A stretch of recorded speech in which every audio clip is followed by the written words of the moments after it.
and welcome to another... Wait, seriously? Let's try that again.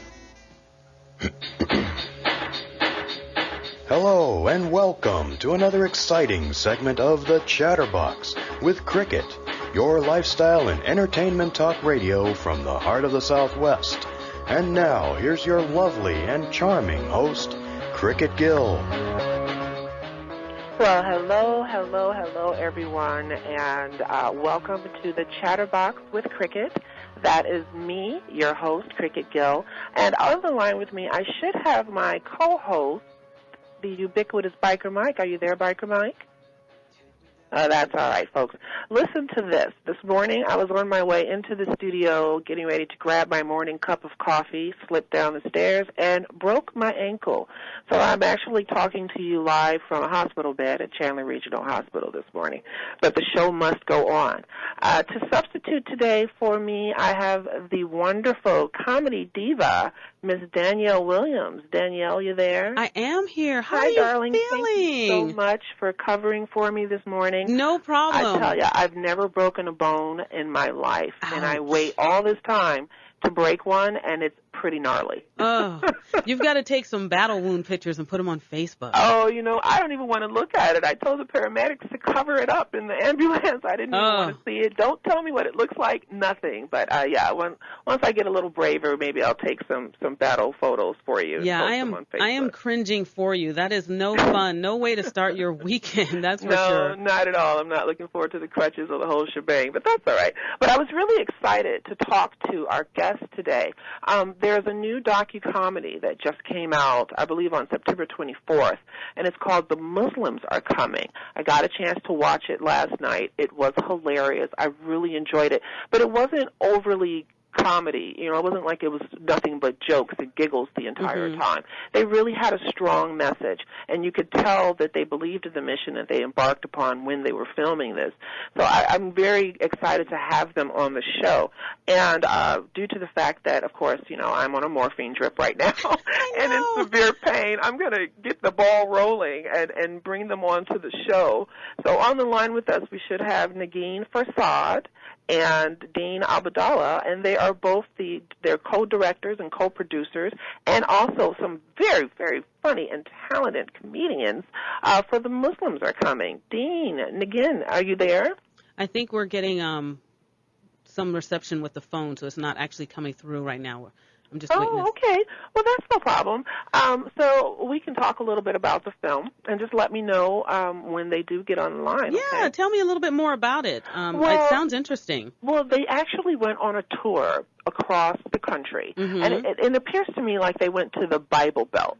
It was where the primary stops on the tour. Okay. And the purpose of the film was to humanize the face of Islam, was to let people know that Arab Americans, Iranian Americans, so forth and so on, they all have one thing in common with everyone else. We're all Americans. Exactly. And that is what the purpose of the film seemed to be, in my opinion. They were trying to let everyone know that not all Muslims are terrorists, to kind of shed some light on what Islam is about. And, you know, there was a very interesting, I don't want to get too deep into the film because I really would like to give them an opportunity to share their point of view. I'm sorry? Oh, he's got Dean. This is good. Oh, hey, Dean Obeidallah, everyone. He is the co-director, co-producer, and a wonderful comedian of The Muslims Are Coming. Hi, Dean. How are you? Thanks for having me on. Oh, Dean, I broke my ankle this morning, so it's a little chaotic. Yeah, Dean, she has a story to tell. I was on my way to the radio studio today, and I slipped down some stairs outside of my apartment and broke my ankle, a very gnarly ankle break, I must say. And I'm actually talking to you from my hospital bed. You really are? You're a trooper. I don't have that kind of work ethic. I would call in sick for about a month. If it rains, I don't go to work. I mean, I'm really not like you. So you're an amazing person to go in with a broken ankle from your hospital bed. I wanted to talk to you about this movie. So actually I have, and at some point I'm going to just turn the interview over to my wonderful stand-in host, Danielle Williams. She's a very talented comedian as well. Hi, Dean. Great. Thanks. How are you? Is Negin going to join us? I hope so, but now somehow we've given her the ability to speak on her own, so she gets a phone. of her own, so she's not with me. But we just drove back from Boston and literally just left each other 15 minutes ago from the car ride because they had a premiere last night in Boston, which really went well for the film. Oh, wow. Well, why don't you give us a brief synopsis of the film and the message that you're trying to convey? Well, the goal of the film was to do a project that would get us into a lot of debt and drive us crazy for 2 years, and we've achieved that. And hopefully no one will see it. This is really our dream come true. The film is called The Muslims Are Coming. It's a comedy documentary that myself and Negin Farsad co-directed and actually co-star in with a bunch of other Muslim comedians. We just wanted to do something. You know, I think whatever minority group you are in America, you always hear people with this angry rhetoric. Whatever, it doesn't matter what you are, Jewish, Latino, Asian, immigrants. You hear stuff, gay, you hear people say stuff. I think there's a point where people in that community go, I've heard enough, and I've got to counter this stuff because it's driving me crazy. Right. And that's really what it came to with me and Negin, about hearing all this anti-Muslim comments from people. And I don't mean people who were just curious about us or had questions. I mean some of the political leaders, sadly some religious leaders, some people who want to make money from selling books and lectures, anti-Muslim lectures, who were just demonizing us. So we said, look, we're comics. We're going to use our skill set. We've got a group of Muslim-American comedians. We went to the South and the West, including Arizona, and did free shows everywhere. And we did them for free because we wanted to meet people. We wanted to meet people outside of our community. We did a lot of street action. We wanted to answer their questions. We didn't want these Muslim haters to be answering their questions anymore because there's more of them than us. There's only 1% of us in the country that are Muslim. You know, but there's a lot more people on Fox News, frankly, and a lot of the other places who are using this kind of rhetoric to scare people to either vote for them or to buy their book or to come to their lecture.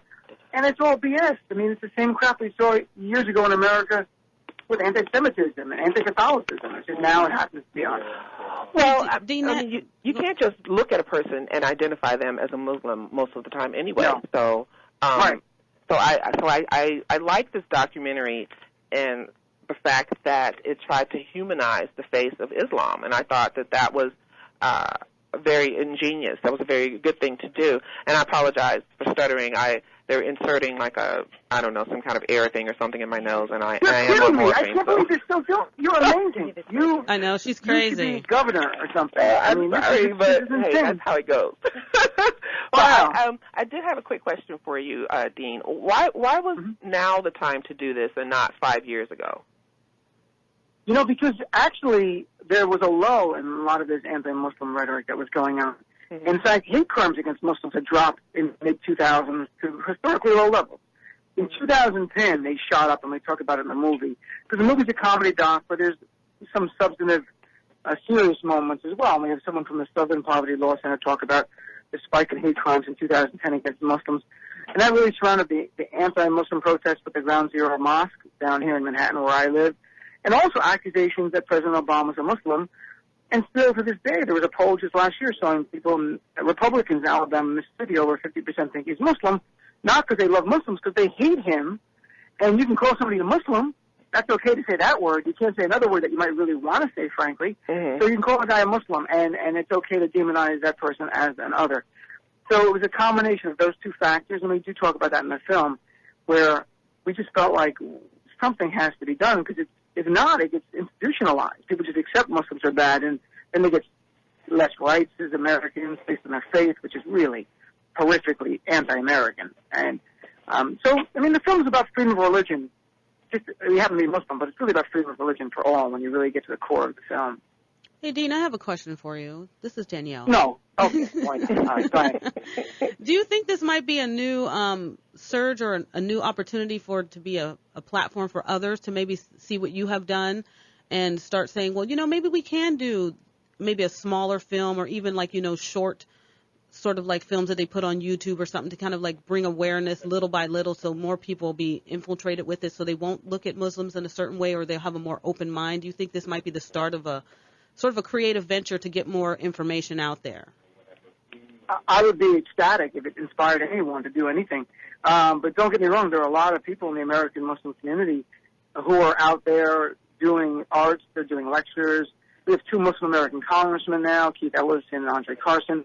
There's many, many more American Muslims who are visible. And even better than that, there are a lot of people of other faiths standing with Muslims now. And that didn't happen really until after the Ground Zero Mosque protest.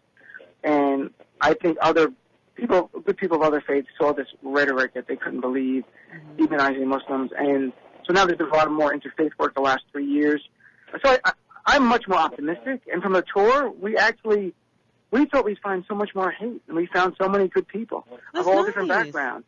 Yeah. And you start to get a sense the average person is not walking around hating Muslims like that. Muslim haters want you to think that. The leaders of this Muslim, they hate Muslims movement want you to believe. They're not there. It's just it's a small percentage.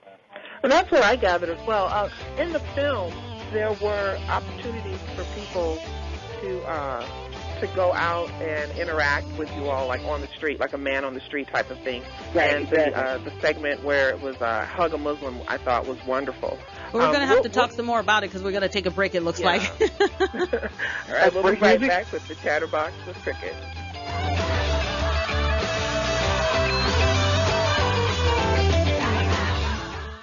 Do you desire a strong social media presence but just don't know how to do it or simply don't have the time? That's where the Fab Social can help. The Fab Social focuses on maximizing your social media presence through various outlets such as Facebook, Twitter, and Pinterest. The experts at the Fab Social recognize the latest trends in online marketing so you don't have to. Maintaining a strong social media presence can be challenging. The Fab Social can help. To find out more, visit them online at thefabsocial.com.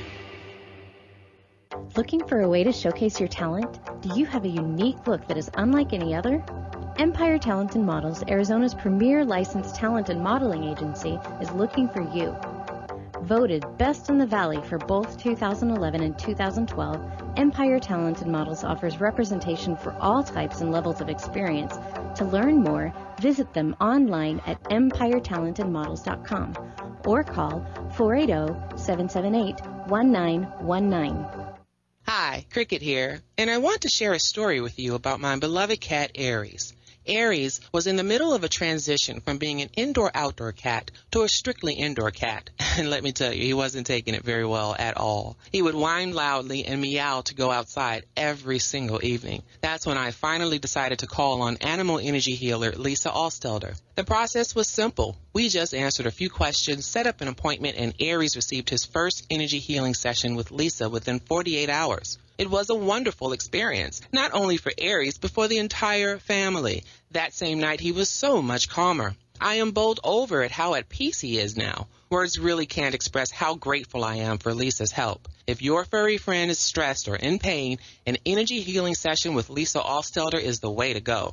For more information, go to workwithlisao.com or give her a call for a complimentary phone consultation at 602-502-3065.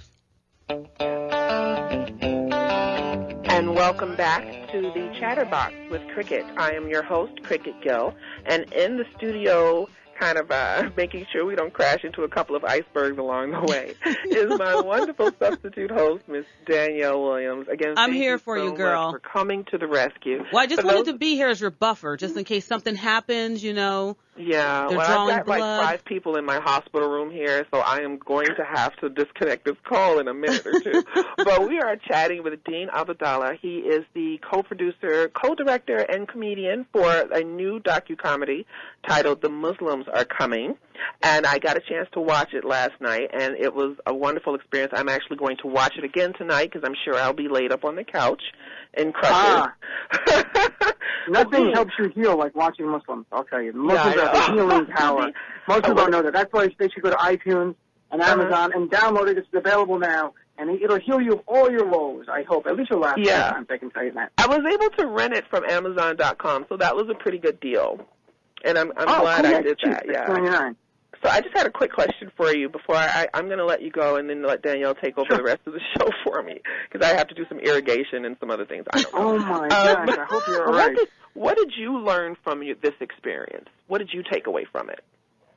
You know, I had preconceptions going to the South and even the West, I'll be honest with you, and I think I was sucked into the narrative that the people on the far right in America were telling us that, you know, Muslims aren't like us and we hate Muslims and we're going to yell at you. And we expected to be confronted with instantaneous hate, and we didn't find that at all.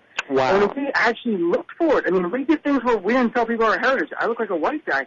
And people were doing a documentary about religion. We started talking about Christianity. And we'd sneak into Islam, and they didn't have these negative things. And we'd ask them about Muslims, and and they seemed, one after the other, just seemed okay with it. You know, and they had questions when we could ask the Muslim, set up a table, ask a Muslim a question on the streets of Georgia. Right. But that was fine. We want to answer your questions, and I hope the film answers some people's questions. And you know, we have some great people in the film. John Stewart from The Daily Show's in it, and Rachel Maddow's in it, and Russell Simmons, and Congressman Ellison, and Louis Black, and Jean Garofalo, Soledad O'Brien. So there's a great mix of people who wanted to stand up for freedom of religion, and that's why they came into the film with us to be a part of it. You know, I also wanted to know, was there any backlash? What kind of backlash did you all receive from the more conservative Muslim community? Well, overall, the Muslim American community has been really supportive of the project. But in the film, there was a moment where Negin Farsad, my co-director, who's a woman, Muslim woman, her material was more raunchy. I happen to be a clean comic, that's who I am, and she talks about sex more. And in Tucson, about 10 or 15 young Muslim American women who wear hijab as a head covering got up and left, and I got an email the next day, and they were upset with the sexual content. So, you know, as Negin says, conservative Christians, Jews, and Muslims all have a problem with her act. It just happened to be there were Muslims there who were a little more conservative. But I will say there were many other women with hijabs and many other Muslims staying there in the show in the crowd that night who stayed. And, you know, our audiences are probably 80% non-Muslim. I mean, the goal of the show was to reach out to people using comedy. But, you know, we were happy when Muslims came to the shows, but we went to a lot of areas where there really were not many Muslims. And that was part of the issue. We really believe in, if you don't know someone, it's easy to demonize them. But once you get to know them, even one-on-one as a human being, it chips away little by little at those preconceptions people have. So Negin is actually on the line with us now. Oh, Negin yeah. Farsad. Hi, Negin. Hi, Negin. Hi, how's it going?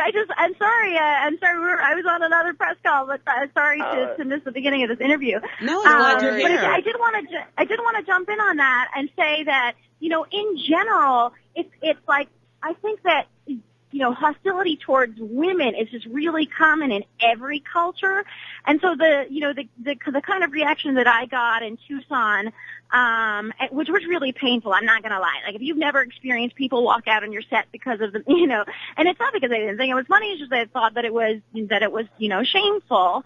And again, like, I don't even think that my material is even that, it's not that dirty on the level of other, you know, mainstream American comedians. Right, it's just pretty right. just, you know, normal. But I think that, you know, women in comedy get this kind of reaction all the time. I think just women get this reaction all the time.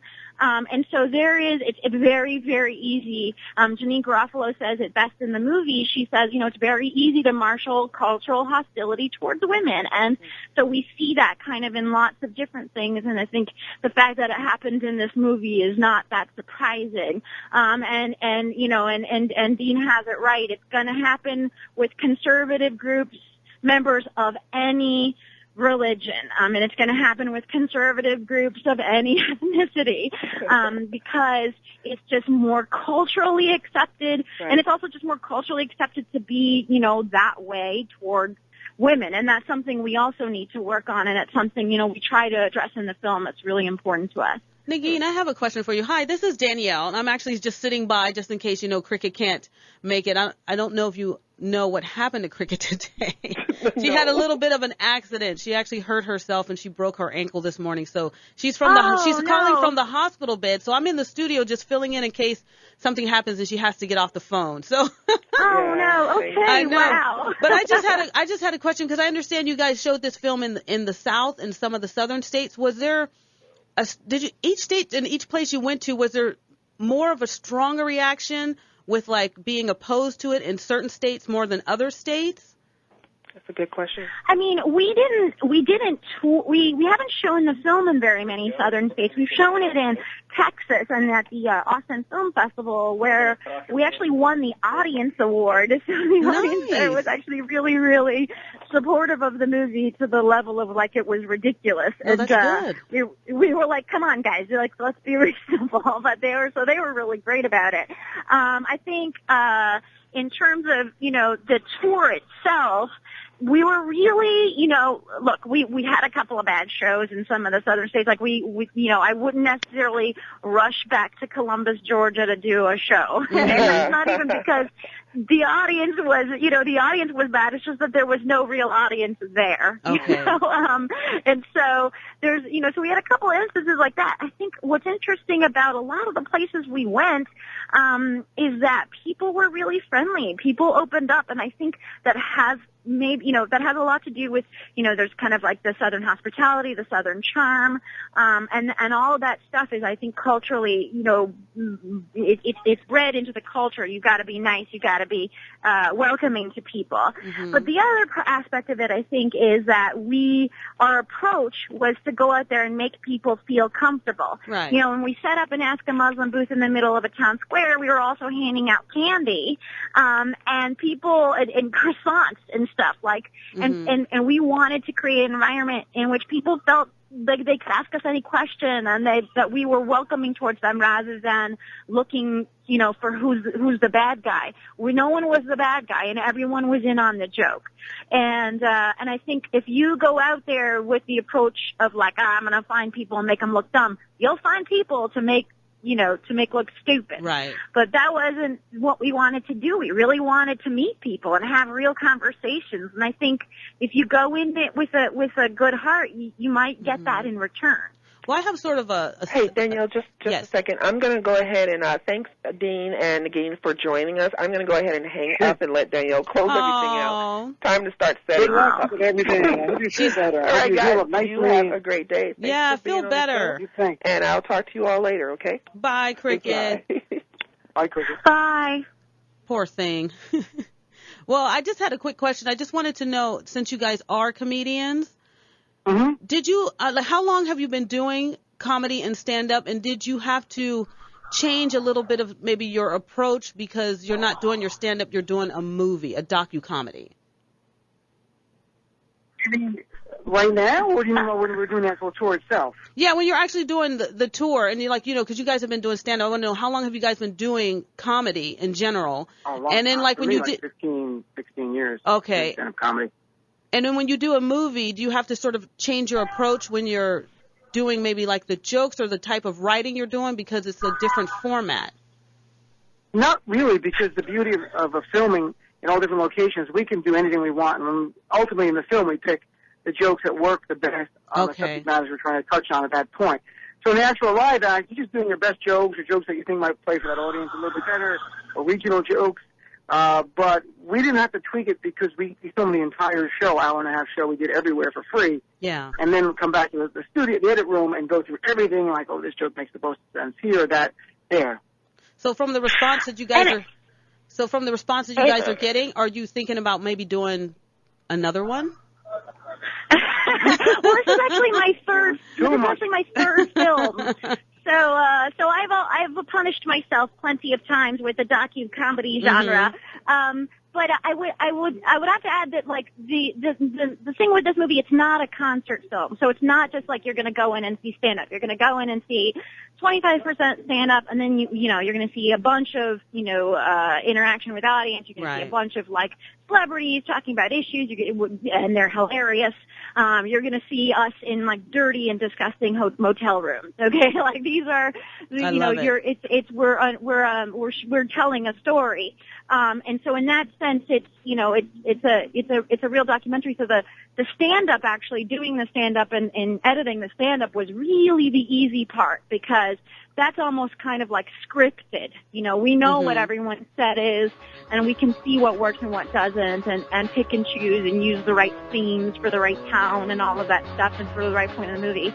Well, what was difficult was making the movie out of 300 hours of footage. I can agree with that. Well, I thank you guys so much for being on the show, Dean and Negin. The film is called The Muslims Are Coming. I love that title. You guys can get it on Amazon. This is the ChatterBox. I'm filling in for Cricket Gill, and my name is Danielle Williams. We'll be back. Take me down to the fighting end. Wash the poison from off my skin.